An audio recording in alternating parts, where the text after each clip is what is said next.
अस्सलामुअलैकुम। इस वीडियो में ऑस्मोसिस की स्टडी करेंगे। इसके पहले वाले वीडियो में मैंने आपको कई सारे इंपॉर्टेंट टॉपिक्स ऑलरेडी कवर करवा दिए हैं।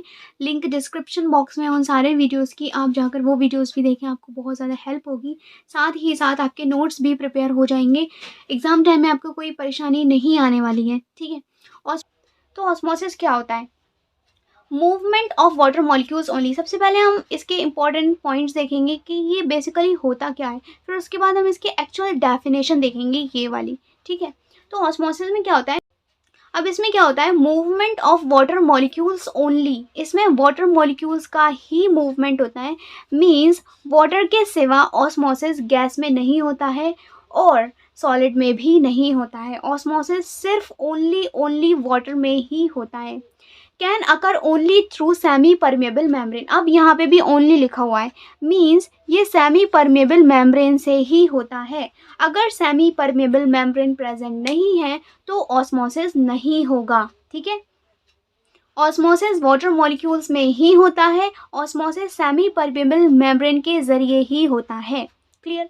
From a region of more water molecules to lesser number of water molecules. इसको आप इस तरह से भी कह सकते हैं, from a region of higher concentration to lower concentration, ठीक है। हायर मॉलिक्यूल्स, जिस जगह पे ज़्यादा वाटर मॉलिक्यूल प्रेजेंट है वहाँ से जिस जगह पर कम वाटर मॉलिक्यूल प्रेजेंट है वहाँ तक होता है ये, ठीक है। Movement of water molecules through a semi permeable membrane. Water के मॉलिक्यूल्स का मूवमेंट होता है सेमी परमेबल मेम्ब्रेन के through from a region of higher water concentration to a region of lower water concentration, ठीक है। हायर वाटर कंसंट्रेशन से lower water concentration में, ये जो है ना, ये पूरा वाटर, इसमें सारे वाटर मॉलिक्यूल्स हैं। अब ये जो बीच में लगी हुई है ये है semi permeable membrane. This is semi permeable membrane. Cell के केस में प्लाज्मा मेम्ब्रेन होती है सेमी परमेबल मेम्ब्रेन, ठीक है। तो यहाँ पर ये बहुत सारे मॉलिक्यूल्स प्रेजेंट हैं या फिर हायर वाटर मॉलिक्यूल्स प्रेजेंट हैं, मोर वाटर मॉलिक्यूल्स प्रेजेंट हैं, सॉरी। और यहाँ पे लेस वाटर मॉलिक्यूल प्रेजेंट है, lesser number of water molecules. यहाँ पे higher concentration of water molecules और यहाँ पर lesser concentration of water molecules present है। ये अब क्या होगा, ये जो वाटर मॉलिक्यूल हैं ये इस सेमी परमेबल मेम्ब्रेन के थ्रू यहाँ से यहाँ मूव करने की कोशिश करेंगे, ठीक है। यहाँ ज़्यादा प्रेजेंट है, यहाँ कम प्रेजेंट है, अब ये यहाँ से यहाँ प्रेजेंट करेंगे इस मेम्ब्रेन के जरिए। यही होता है ऑस्मोसिस, ठीक है। आप इस डायग्राम में देख रहे होंगे, यही होता है osmosis. Based on the concentration of solute the solution can be. अब कंसंट्रेशन के, अब ये जो सॉल्यूट होता है, जो चीज़ कम अमाउंट में प्रेजेंट होती है वो सॉल्यूट होती है। सॉल्यूट की कंसंट्रेशन पर बेस्ड होकर जो सॉल्यूशन है वो 3 टाइप्स का हो सकता है, आइसोटोनिक, हाइपोटोनिक और हाइपरटोनिक, ठीक है। आइसोटोनिक में क्या होता है, ये जो है ये सेल है हमारी, ठीक है। ये सॉल्यूट मॉलिक्यूल्स प्रेजेंट है, बाहर अंदर जितने भी प्रेजेंट है, अंदर बाहर ये सब सॉल्यूट मॉलिक्यूल्स हैं। ये जो रेड रेड रेड रेड है सेल के बाहर, ये प्लाज्मा मेम्ब्रेन है और ये आइसोटोनिक सॉल्यूशन है। अब ये आइसोटोनिक सॉल्यूशन क्यों है? क्योंकि सेल के अंदर जितने वाटर मॉलिक्यूल प्रेजेंट हैं उतने ही वाटर मॉलिक्यूल बाहर प्रेजेंट हैं। जब सेल के अंदर और सेल के बाहर वाटर मॉलिक्यूल सेम अमाउंट में प्रेजेंट होते हैं तो वो होती है आइसोटोनिक कंडीशन और आइसोटोनिक सॉल्यूशन, ठीक है। हाइपोटोनिक में क्या, सेल जो होता है उसके अंदर अमाउंट ऑफ वाटर जो है वो बहुत कम होता है, इसीलिए वो क्या करता है, ज़्यादा वाटर को एब्जॉर्ब कर लेता है, अपने अंदर ले लेता है। फिर क्या होता है, अपने अंदर ज़्यादा वाटर ले लेने की वजह से वो स्वेल अप हो जाता है, ठीक है। तो सेल बहुत ज़्यादा स्वेल अप हो जाता है और सेल के अंदर बहुत ज़्यादा वाटर मॉलिक्यूल आ जाते हैं बाहर के कंपैरिजन में, as compare to outside the cell in हाँ। तो जो सेल है वो स्वेल अप हो गई और बाहर जो है वो कम वाटर मॉलिक्यूल प्रेजेंट है, सेल के अंदर ज़्यादा वाटर मॉलिक्यूल प्रेजेंट है। तो ये कंडीशन जो है वो हाइपोटोनिक कंडीशन है, हाइपोटोनिक सॉल्यूशन है ये, ठीक है। ये जो सॉल्यूशन है ये हाइपोटोनिक सॉल्यूशन है और ये जो कंडीशन है ये हाइपोटोनिक कंडीशन है, ठीक है। क्योंकि इसमें सेल स्वेल अप कर गई है और इसमें सेल का जो साइज़ है वो सेम है, इसी साइज़ की सेल थी, सेम साइज़ है, इसमें सेल का साइज़ स्वेल हो गया है। और हाइपरटोनिक में क्या हुआ, हाइपरटोनिक हाइपरटोनिक में क्या हुआ, ये जो सेल है इसके अंदर बहुत ज़्यादा वाटर मॉलिक्यूल प्रेजेंट है, ठीक है, और बाहर कम प्रेजेंट थे। तो इसने अपने सारे वाटर मॉलिक्यूल बाहर निकाल दिए। इसकी वजह से क्या हुआ, ये सिकुड़ गई, ठीक है, ये श्रिंक कर गई, ये हो गई प्लाज्मोलाइज्ड सेल। और ये जो सॉल्यूशन है ये हाइपरटोनिक सॉल्यूशन है। ठीक है, क्लियर हो गया। आइसोटोनिक में सेल का साइज सेम रहता है, हाइपोटोनिक में जो सेल का साइज है वो बढ़ जाता है, स्वेल अप हो जाती है सेल, और हाइपरटोनिक में सेल जो है वो श्रिंक हो जाती है, प्लाज्मोलाइज्ड सेल बन जाती है। मींस उसके अंदर जितना भी वाटर कंटेंट है वो छोड़ चुकी होती है, बन जाती है plasmolysed cell, hypotonic solution.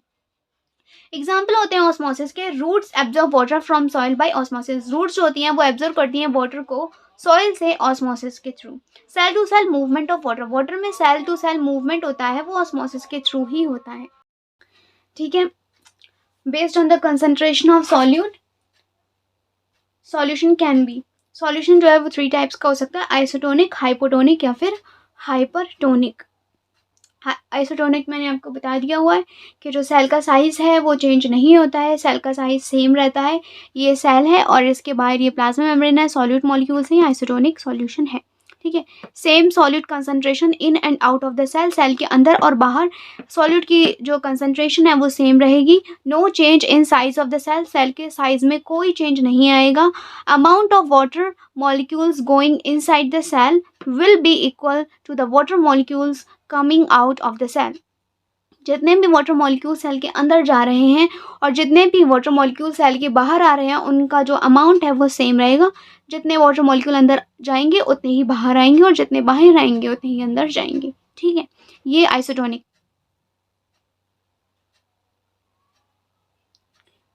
Hypotonic में क्या होता है, सेल जो है वो स्वेल अप कर जाती है।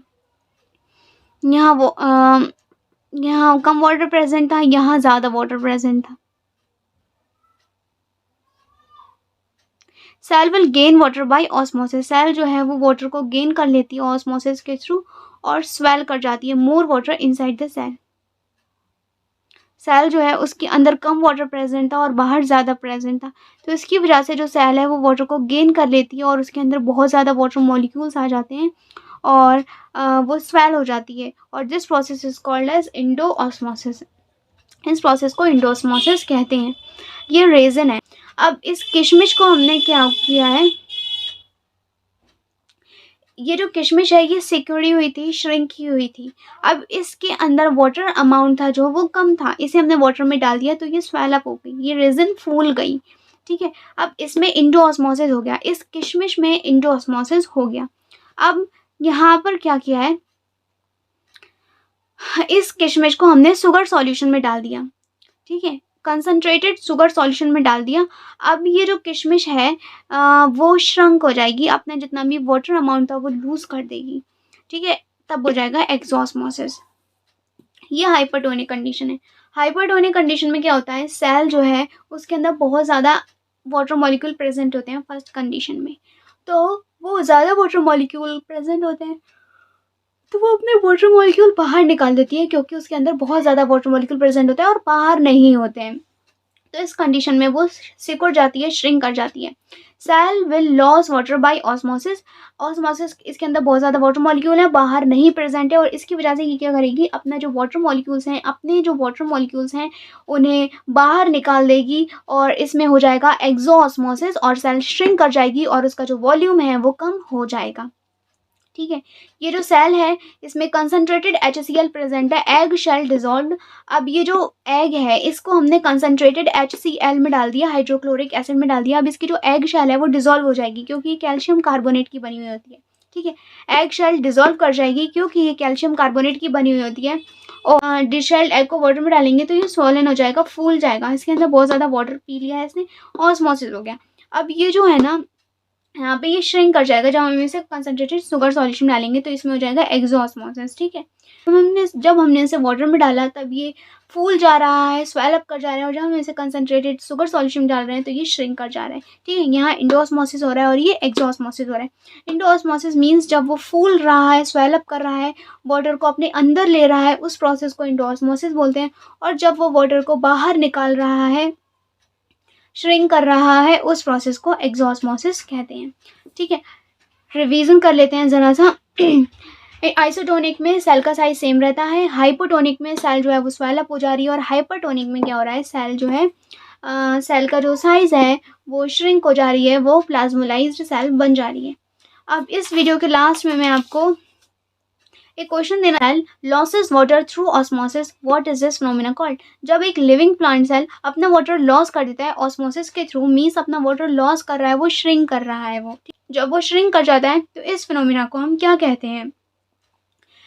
आइसोटोनिक, हाइपोटोनिक या फिर हाइपरटोनिक। ठीक है, इस फिनोमेना को जो भी कहते हैं आप मुझे कमेंट बॉक्स में बताइए। और वॉज दिस वीडियो हेल्पफुल? अगर ये वीडियो आपके लिए हेल्पफुल रहा तो आप कमेंट सेक्शन में येस लिखिए और ये वाला इमोजी, और अगर नो आपके लिए हेल्पफुल नहीं है ये वीडियो तो आप नो लिखिए और ये वाला इमोजी। ठीक है, थैंक यू सो मच।